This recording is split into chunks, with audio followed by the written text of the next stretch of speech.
just a little more.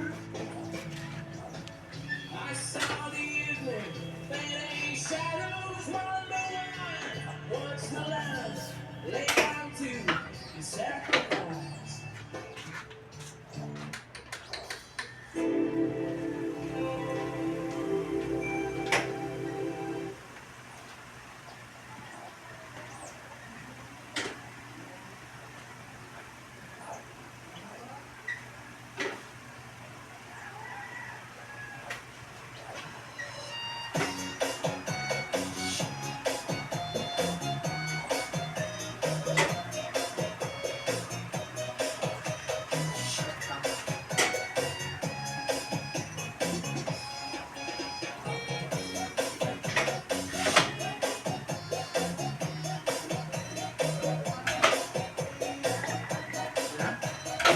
Pagiti na lang ako.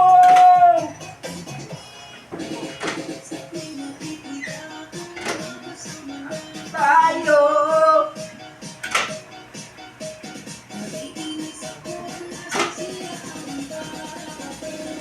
Uwa, uwa, uwa, uwa.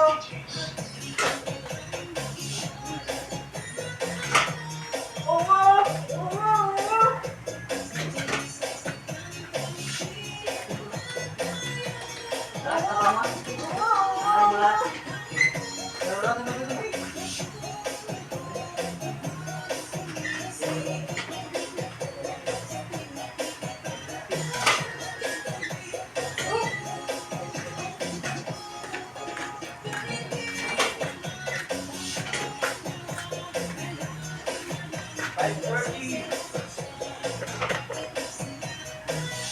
Jeff, ganun lang pala Jeff. Ako siguro ribuan. Ganun lang pala. Buwan mo doon, ano mo? Ano? Wala. Ha? 290. 490? Kira? 490. 290? Oh, 290. Masalir dyan? Para ba? Makakuha ka lang 300. Sobrang nga ni. Sobrang nga ni. Sobrang na? Mga 350. Ito, alam mo pang oras? Alam mo pang ano? Sa Panginoon 4? Ayan. Ano ko dito? Papuya, pagkakot. Pagkabalik. Ha? Pagkabalik.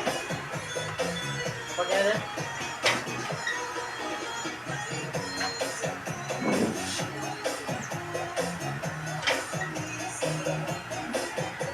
Parang ano ba? Makata mo lang ba?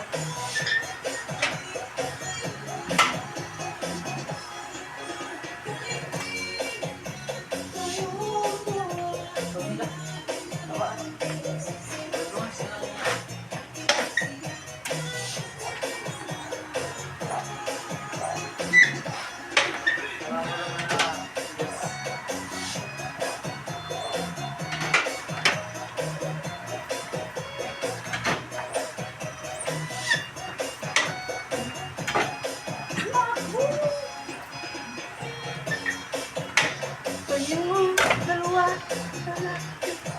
pinagsisilo sa dyan. Lawa si Gilita. Ha? Lawa. Friend pala? Friend? Buti lang nakit ka, di yung karat na. Ha? Buti lang nakit ka. Sikat karat na, kaya wasan.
Ang aking kwento.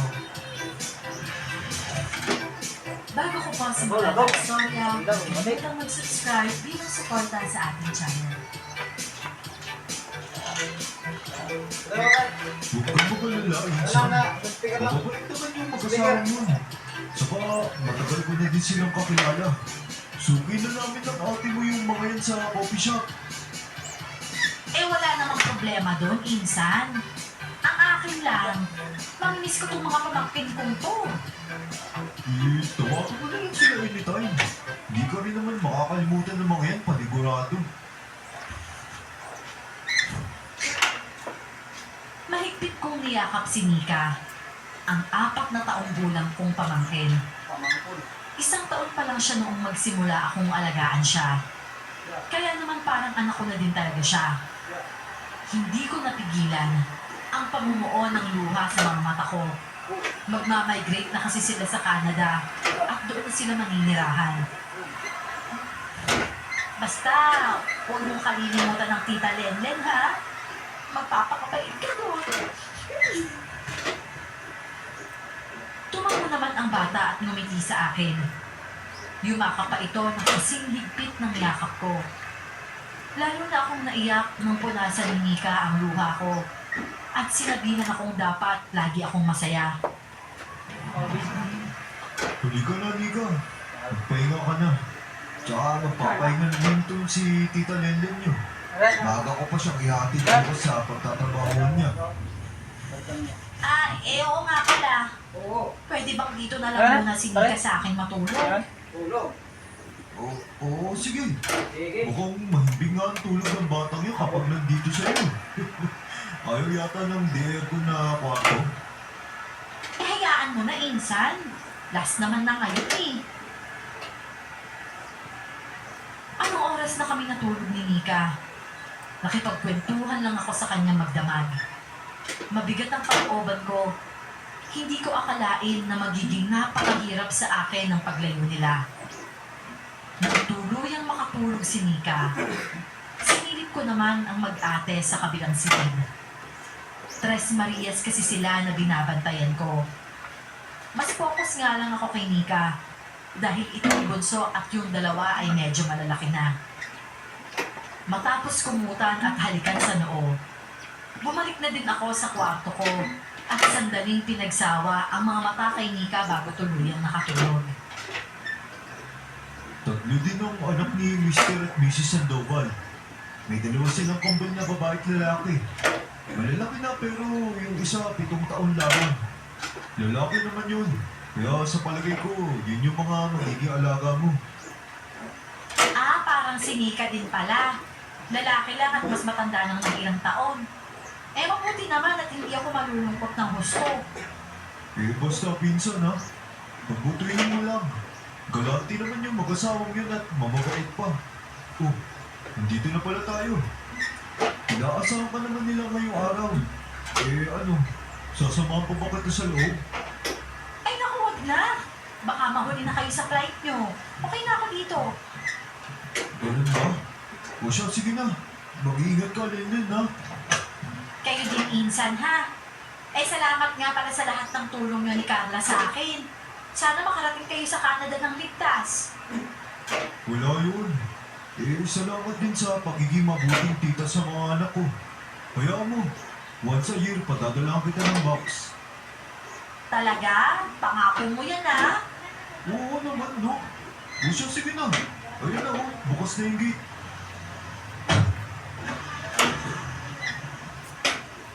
Nakita kong hinintay pa akong makapasok ni Ruel sa loob ng gate.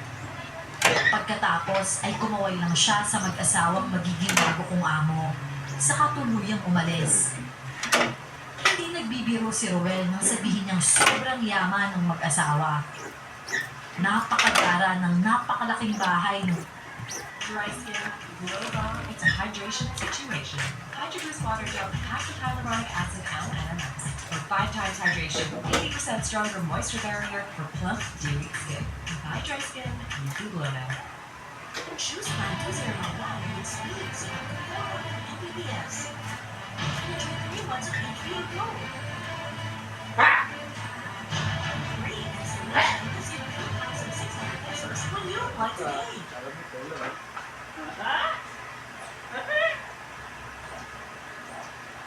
ay ng mga ito.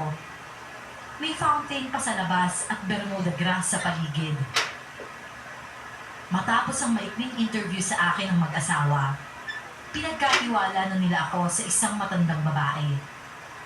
Ipinakilala nila ito bilang siyang mayordoma doon. Itatago ko na lang siya sa pangalang Helen. Halika, itutur kita sa kabuuan ng bahay.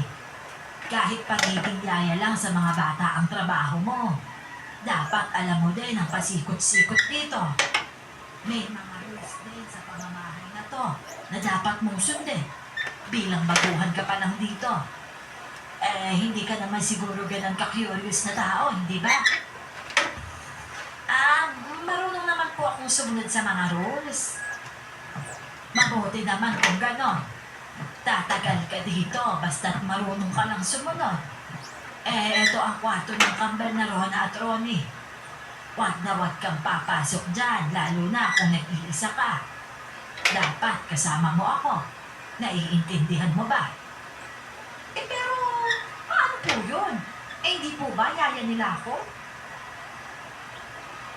Hindi kumibo si Nanay Helen, pero mataray niya akong tiningnan. Nababasa ko ang iniisip niya, hindi pa man siya nagsasalita. Napayuko na lang ako at mahinang tumighim. Sabi ko nga po, hindi ako papasok ng mag-isa dyan. Kung ayaw mong mawalan agad ng trabaho, yan ang una mong isaksak dyan sa kokote mo. Opo, Nanay Helen. Pero, paano po kapag tinawag nila ako? Ako ang sundin mo. Sa oras na gawin nila yon, magsabi ka kaagad sa akin. Opo, sige po. Naiintindihan ko po. Halika na. Doon na tayo sa baba. Naroon ang kwarto ni Marcos, yung bunsong anak ni na Ma'am Atzel. Sa kanya ka magpo-focus, ha?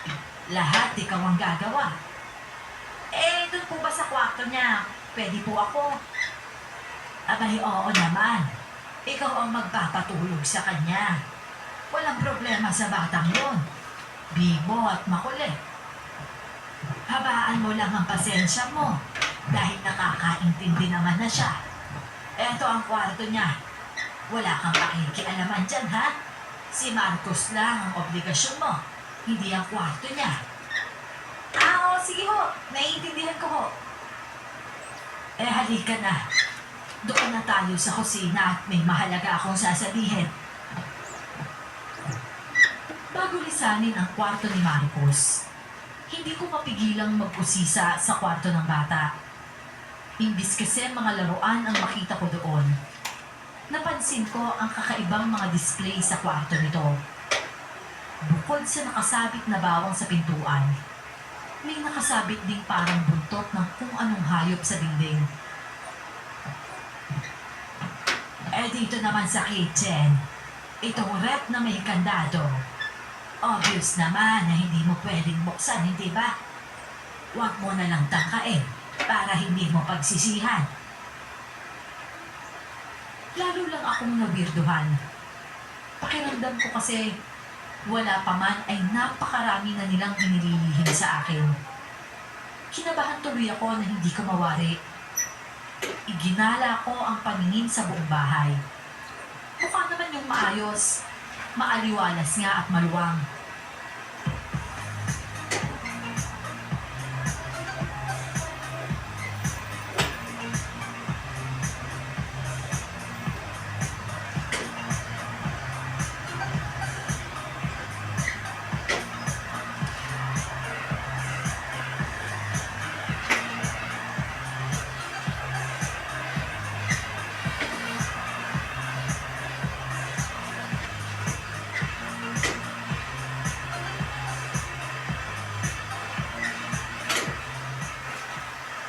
Get an extra boost of confidence with Colgate Fresh Confidence.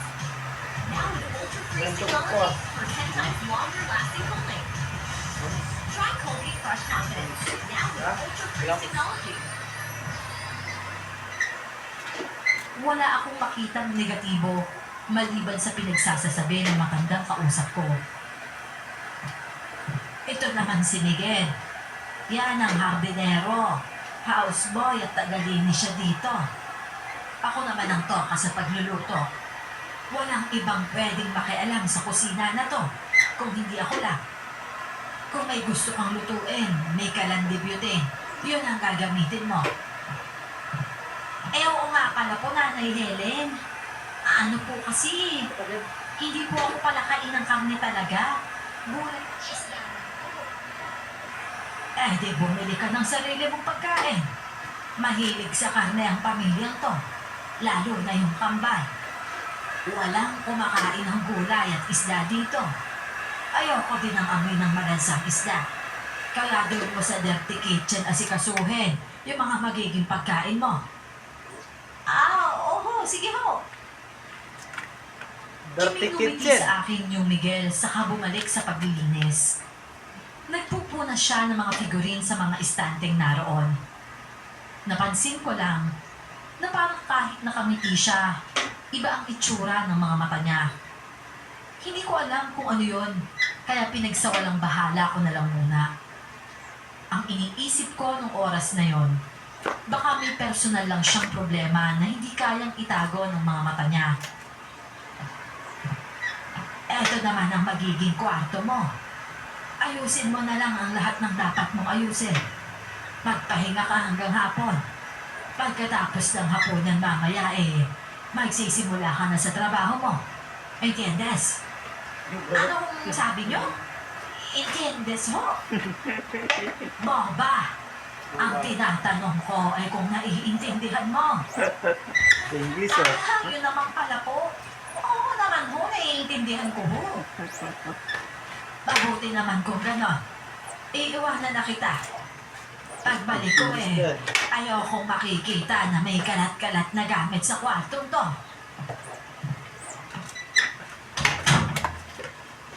Nang isara na ni Nanay Helen ang pintuan, pinagdiskitahan ko ang gayahin ang pagsasalita niya. Entiendes? Baba, ang tinatanong ko, ang daming sinasabi. Oo nga pala, Len. Ay, Boba! Anong sabi mo? Ako bang sinasabihan mong Boba? Nako, hindi po. Ano lang po kasi, bakit po ba kayo bumalik, Nanay Helen? Itatanong ko lang kung kumain ka na ba ng tanghalian. Oo. Pinakain na ako ni Ruel kanina bago pa kami pumunta dito. Mabuti naman kung gano'n. Hindi ko na po problemahin kung saan ako kukuha ng isda o gulay.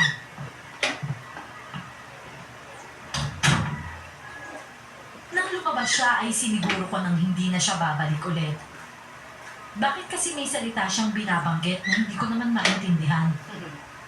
Sa palagay ko ay hindi naman Tagalog yung sinasabi niya. Tapos lalaitin niya pa akong boba. 11:00 pa lang ng tanghali noon.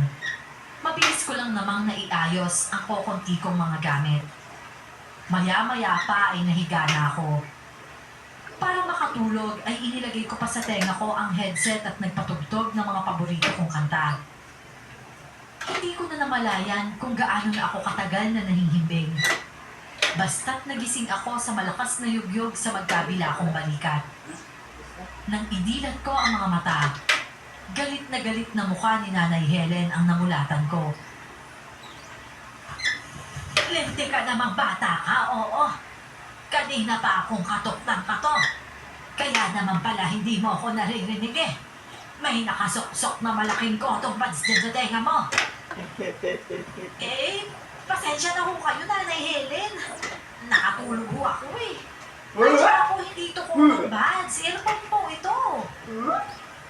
Eh, kahit ano pa yan, wala akong pakialam dyan. Tumayo ka na dyan. Hindi mo ba alam kung anong oras na? Nako, eh pasensya na po kayo. Napasarap po yata ang tulog ko eh. Huwag ka nang magpaliwanag. Halika na, maghahaponan na. Nalulun ko na lang ang sariling gila dahil sa pagtaas ng boses ni Nanay Helen. Walang imik akong sumunod sa kanya. Sa hapagkainan ko unang nakita ang magkakapatid. Agad na sumilay ang masayang ngiti sa labi ko. Pero tanging si Marcos lang ang umiti at kumaway pa sa akin. Rona, Ronnie, magbigay galang kayo sa bago ninyong yaya. Yaya Lenlen, anong type ng dugo mo? Type AB ako. Bakit mo naman naitanong, Ronnie? Yun, pang premium pala tong bago nating yaya, Rona. Manahimik ka nga, Ronnie. Inatake ka na naman ng katakawan mo eh. Ubusin mo na nga lang yung pagkain mo. Nasa harapan kayo ng pagkain. Sige na, Lenlen. Sabayan mo na kami. Yan lang ang gulay na nahanap ko sa rep eh. May sardinas naman dyan kung gusto mo ng isda. Ew, sardinas? Pagkain lang yan ni Tisay, di ba? Ronnie, yung bunganga mo. New Cookie Optic White Purple.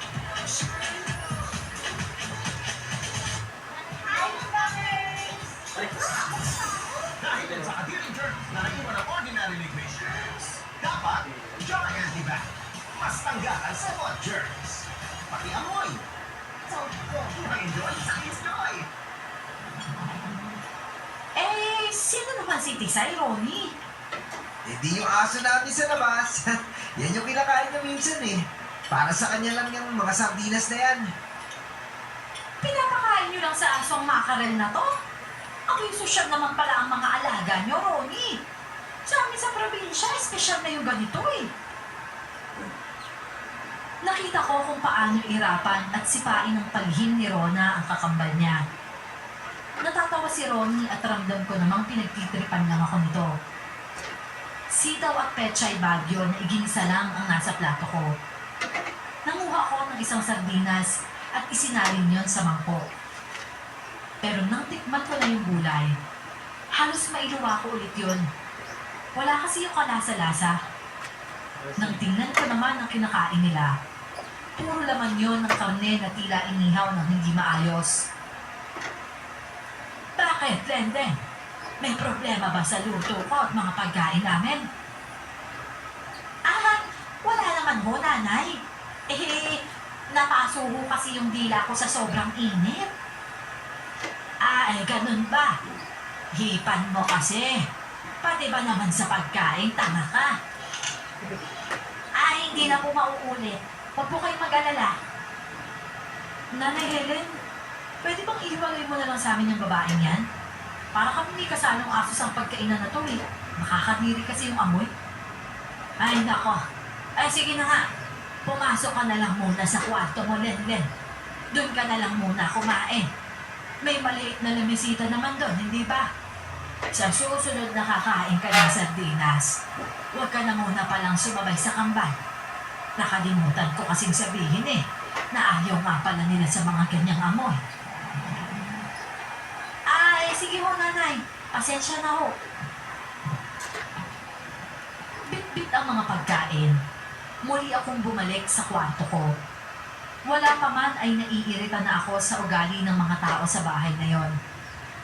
Kabaliktaran sila ng mga totoo kong amo, na mukhang mga mababait naman at hindi masiselan. Wala sa sarili kong sininghot ang sardinas kong nasa mangkok.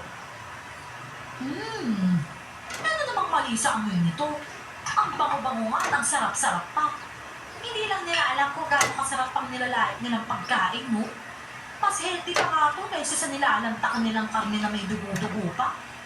Parang hindi na dilaan man lang ng amoy yun eh. Makakadiri. Napapitlag ako nang may biglang kumatok ng malalakas. Inis akong napatayo. Hindi na yata ako makakakain ng maayos.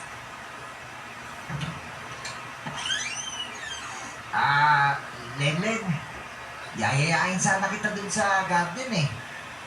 Kung okay lang sa'yo, doon tayo kumain. May maliit na lamesa dun pag 2 tao. Ano? Eh, ayos lang ba yun kay Nanay Helen? Oo naman, halika.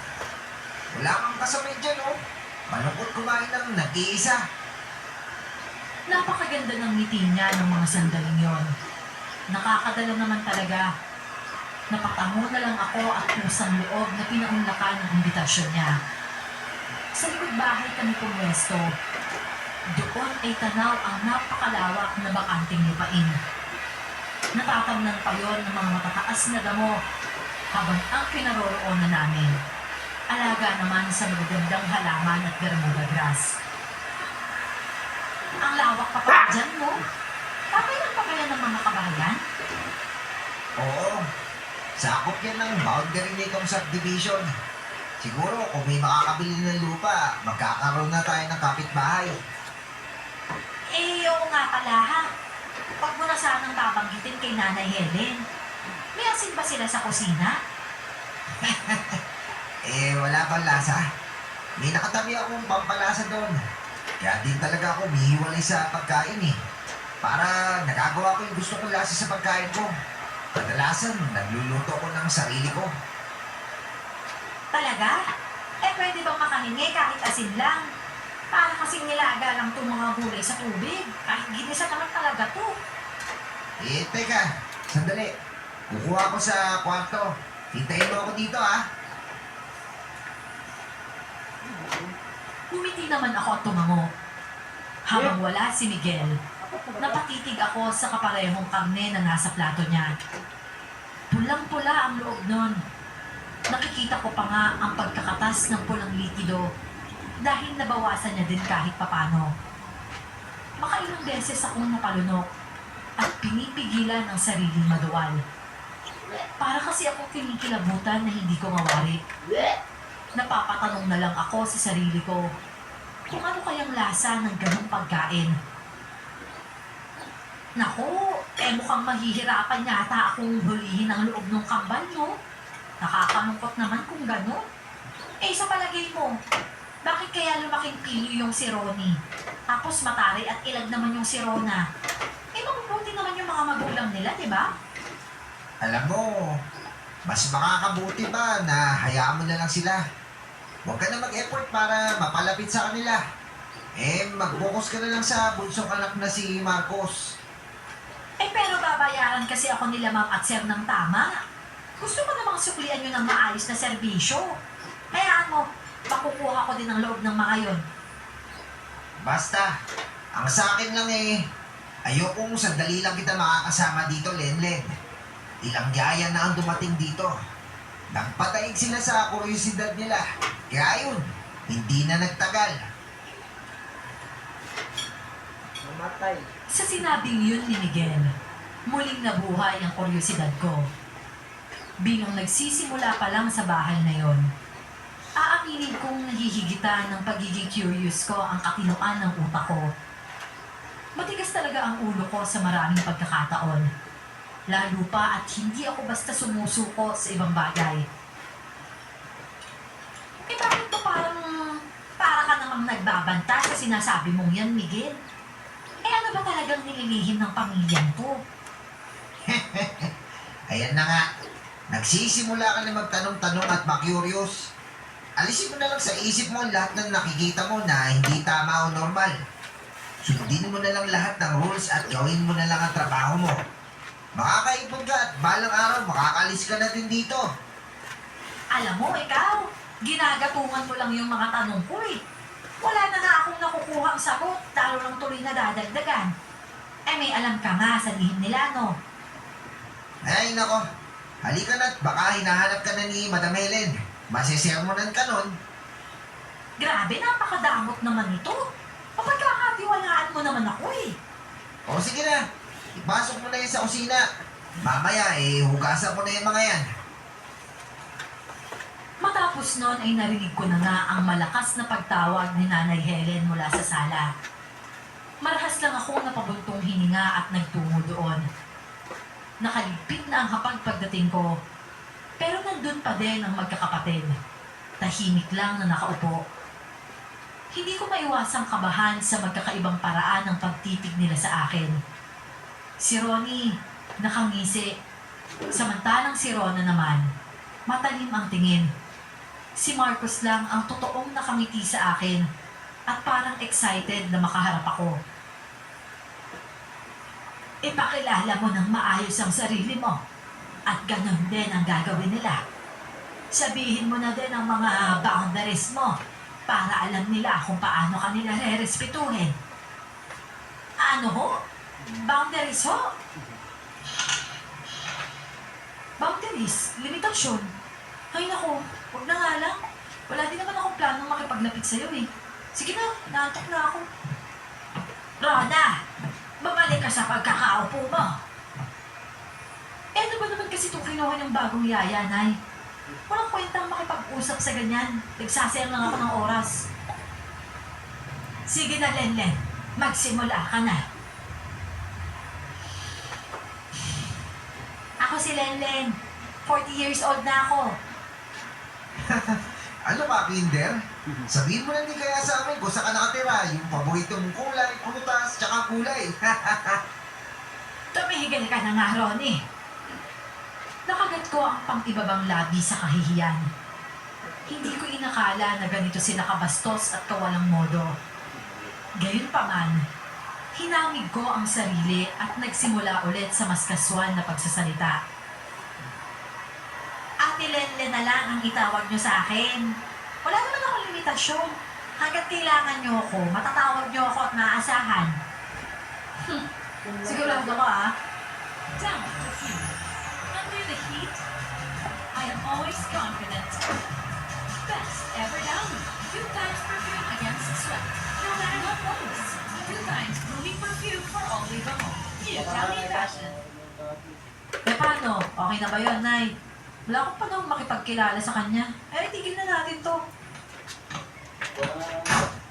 Hindi na napigil pa ni Nanay Helen si Rona nang padabog na itong umakyat sa second floor at nagbalibag ng pintuan.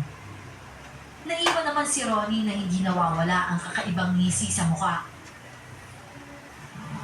Pasensya ka na sa kakambal ko, Miss Lenlen, ha? Ako, gusto kita. Ang totoo nga niyan, nasasabi ka Sumunod ka na sa kakambal mo, Ronnie. Nang dumaan sa harap ko si Ronnie, ikinabigla ko pa ang pasimple niyang pag-ikot sa akin at pagsinghot. Para akong natuod sa kinatatayuan ko. Hindi ko inasahan na gagawin niya yon. Lalo lang ako kinilabutan nang may ibulong siya sa akin bago ako tuluyang iniwanan.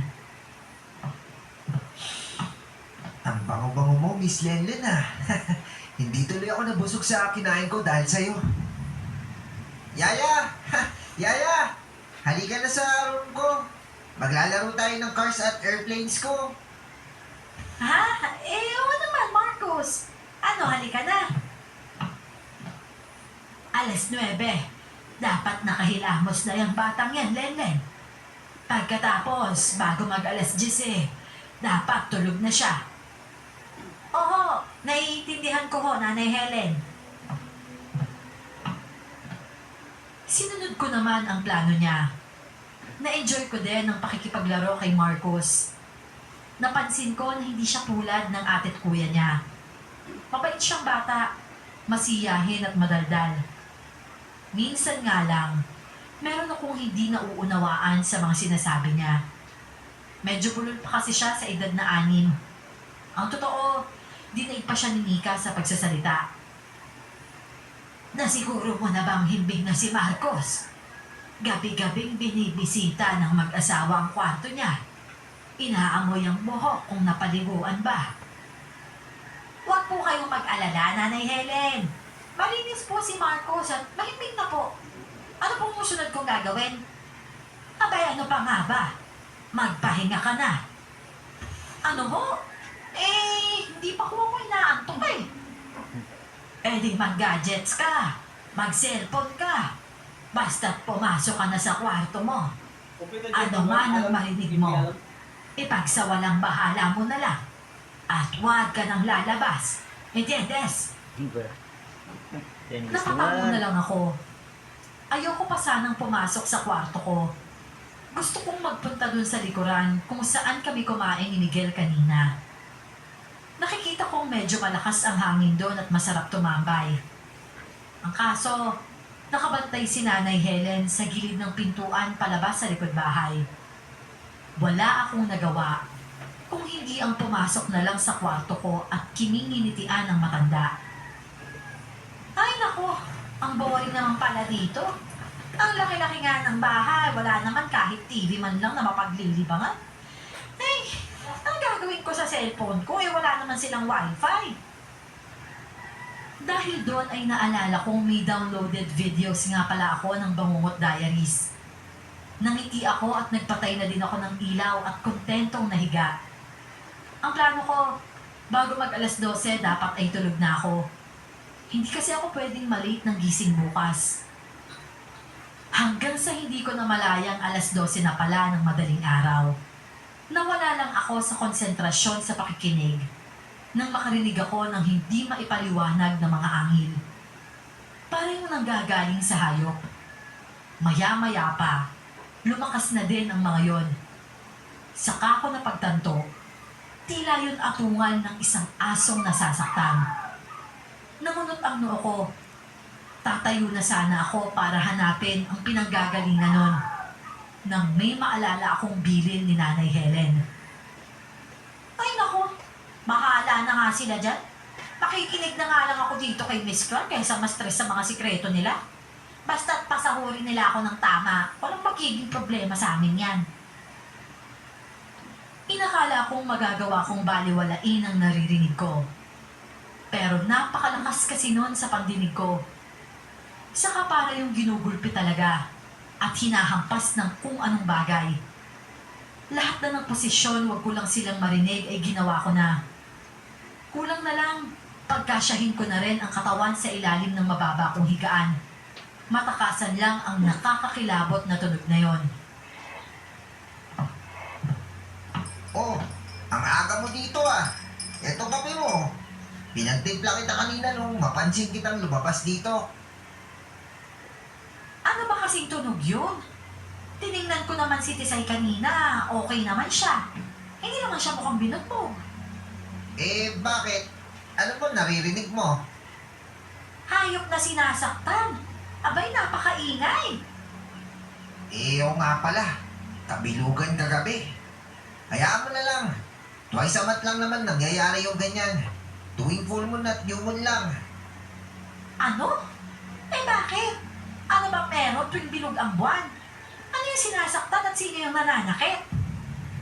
Mas makakabuti kung wag mo na lang alamin, Lenlen. Mas magiging payapa ka pa at ligtas kapag pinili mo na lang manatiling ganyan. Maniwala ka sa akin. Hindi ko kasi maintindihan, Miguel. Paano naman ako magiging payapa kung maraming nangyayari sa paligid ko? Tapos wala naman ako kaalam-alam. Ang mahalaga, yung hindi ka mapapaano. Mukhang may ideya ka naman sa nililihim nila eh. Kung talagang hindi ligtas na malaman ko, bakit naman ikaw? Buhay ka pa din hanggang ngayon. Alam mo lang, Lenlen, araw-araw kong hinihiling na sana patay na lang ako. Ano? Ano ba naman yung pinagsasasabi mo? Nandyan lang pala kayo eh. Miguel, ikuha mo nga ako ng karne na lulutuin ko ngayong agahan. At ikaw naman, Lenlen, ilista mo lahat ng kakailanganin mong pagkain at ipapabili ko na kay Miguel sa palengke. Tuluyan ang tumayo si Miguel at nag-iwas ng tingin sa akin. Nang sigawan ako ni Nanay Helen, Saka pa lang ako tumayo para sundin ang utos niya.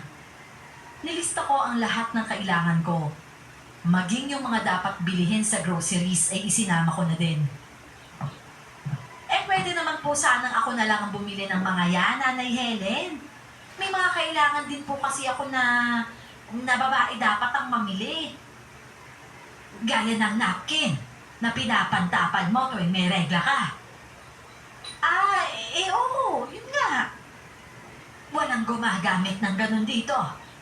Puro pasador ang gamit ni Ma'am. Ganun na lang din ang gamitin mo.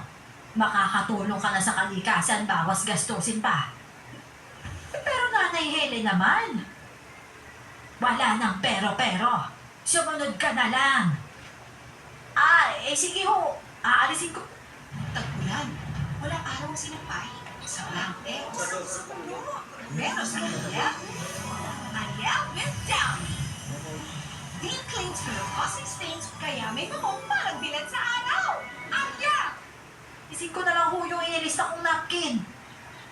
Mabuti naman. Mamaya'y dadalhan kita ng pwede mong gamitin pasador. Malakas ka bang magregla? Oo Kaya nga gusto ko ho sana, napkin na lang. Wala namang problema yon. Marami tayong pasador dito. Sige ho. Ano pasador? Ano pasador? Pasador? Habang papunta sa kwarto ni Marcos, kakaiba na talaga ang pakiramdam ko. Sa sobrang bagal ng oras, pakiramdam ko 1 linggo na akong naroon. Kahit pangalawang araw ko pa lang naman talaga. Ano pasador? Ano pasador? Kung hindi lang ako nangangailangan ng bagong Ano ba, Sador? tahanan at pagkakakitaan, aalis talaga ako. Pasador? Ang hirap kasing kumilos na para kang Sador? susi. Hindi malaya sa kahit na simpleng bagay lang. Bahay ka Nakakainis dapat, naman alam mo yun. Bakit pati regla ko gusto pakialaman ng matandang yun? Para sa regla Ang daw. weirdo niya talaga kahit kailan, ha? Bahay ka di ba? Dapat alam mo. Good morning, Yaya! Gising na ako, lalaro Ano na yung pasador? tayo. Nako, ikaw talaga? Magmumog ka muna, tapos magagatas ka. Kakain ka ng breakfast, tsaka tayo maglalaro, okay? Noted. Tama. Hindi na ako nagagatas, Yaya. Talaga? Bakit naman? Dahil big boy na ako.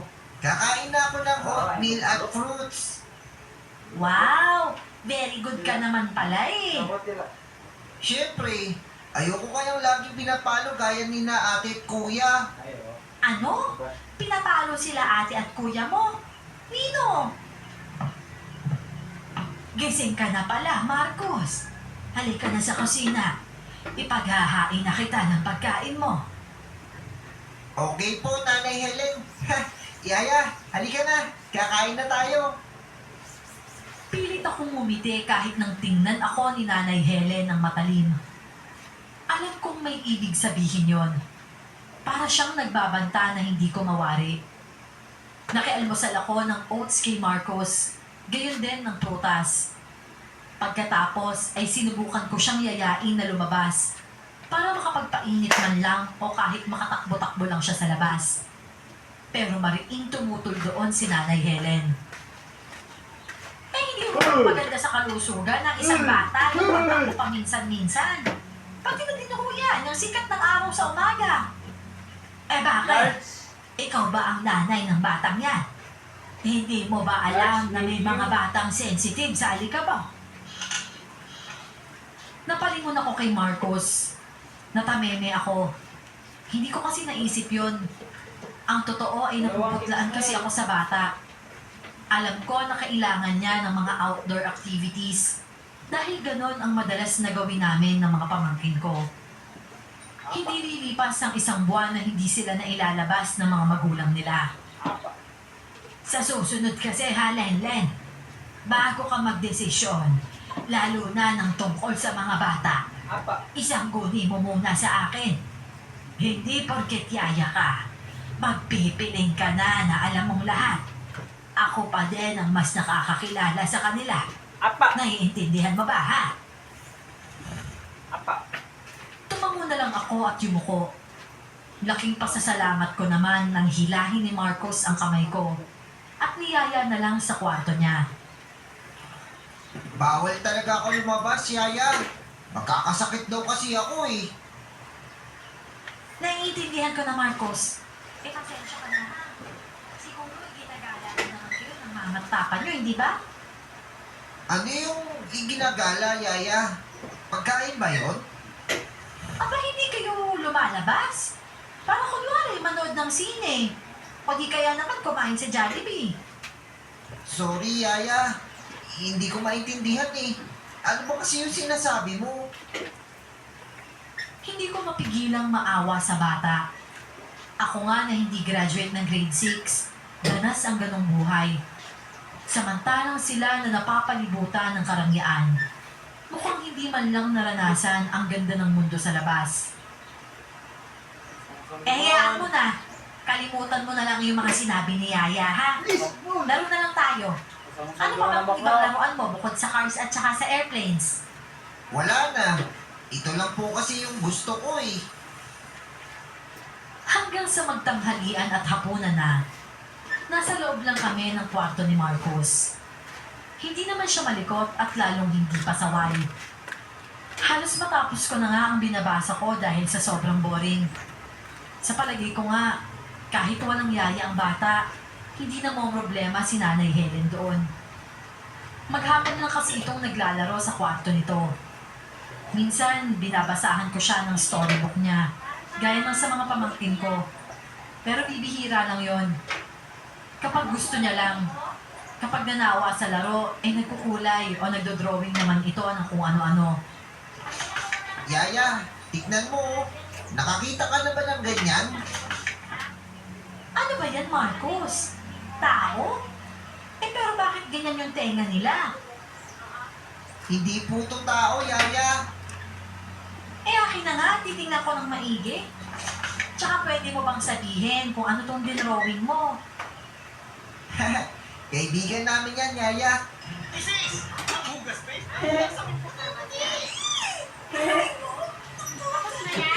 Maraming malinis sa Joy! Dahil mabisa na higaya ng paste, walang tirang puti-puti o sabon. Mas tiwala ako sa linis, Joy. Yeah, hindi ko naman alam yung pangalan nila eh. Kaibigan nyo? Ano bang... ano klaseng mga tao to?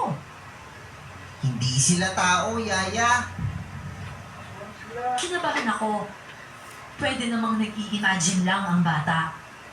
Pero sa dami ng dapat niyang i-drawing, bakit ganun nilalang pa? Oo nga't nakatayo ito sa dalawang paa, pero hindi talaga ito mukhang tao. Parang yung malaking aso na may katawan ng tao. Kulay itim ang kulay nun. Halata sa drawing na mabalahibo at pula din ang mga mata, kaya hindi ko maiwasang kabahan. Oh, Miguel! May sinabi ba ako na hindi mo nagustuhan? Wala naman. Napag-isip-isip ko lang kasi na mas makakabuti na wag na lang tayo mag-usap. Hindi naman talaga tayo magkakilala eh. Eh pero, kailangan ko din naman ng makakausap dito. Eh ako, hindi ko kailangan. Sige na, marami pa akong trabaho. Eh sandali lang naman. Eh isa na lang. Kung ayaw mo talagang makipagkaibigan sa akin, eh pwede bang kahit ipaliwanag mo na lang sa akin kung anong ibig sabihin nito? Ano yan? Teka. Saan mo nakuha yan? Drawing yan ni Marcos. Ang sabi niya, kaibigan daw nila yan. Eh may alam ka ba kung ano yan? May kinalaman ba yan sa narinig kong pag-atungan nung isang gabi? Ano ba, Lenlen? Sinasabi ko na sa'yo, tigilan mo na yung kakatanong. Pero paano nga? Bakit ba kasi ayaw mong sabihin sa akin? Dahil ayoko nga mapahamak ka. Ang panggap ka na lang na bulag pipe o bingi. Kung gusto mong mabuhay na matagal sa bahay na to. Napatras ako dahil sa sinabi niya. Aaminin kong kinabog ng matinding takot ang dibdib ko. Bakas sa mukha ni Miguel ang kaseryosohan at depresyon. Hindi ko pa rin talaga maintindihan. Pero hindi na ako nagkaroon ng lakas ng loob na magtanong pa. Pumasok na ako sa kwarto ko at stress na nahiga sa kama. Ay naku, bakit kasi hindi kayo nag-o-online, Ruel? Natatakot na ako dito eh. Di bale, Chat-chat ko na lang kayo in case na may mangyari sa akin.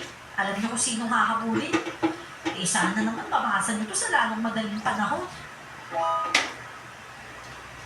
Hindi ako nagdalawang isip na isend ang paghingi ko ng saklolo kina Roel. Hindi ko rin alam kung bakit hindi pa sila nag-o-online na mag-asawa. Hiling ko na sana naman, ligtas silang nakarating sa Canada. Dahil sa mga nalaman ko, pinili ko na lang maging tahimik at iwasan ang masyadong pagtatanong.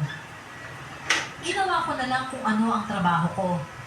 At tama naman si Miguel, mas naging payapa ang mga araw ko.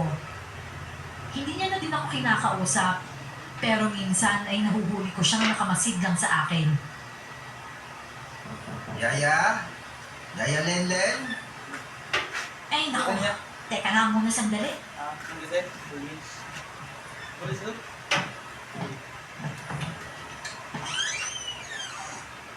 Oh, ikaw pala yan, Ronnie. Gabing-gabi na. May kailangan ka ba sa akin? Papapasukin mo ba ako sa kwarto mo, Yaya? Abayo ko naman. Bakit naman hindi? Hindi ba, sabi mo, tawagin ka lang namin kapag kailangan namin yung tulong mo? Oo naman. Eh, may nangyari ba?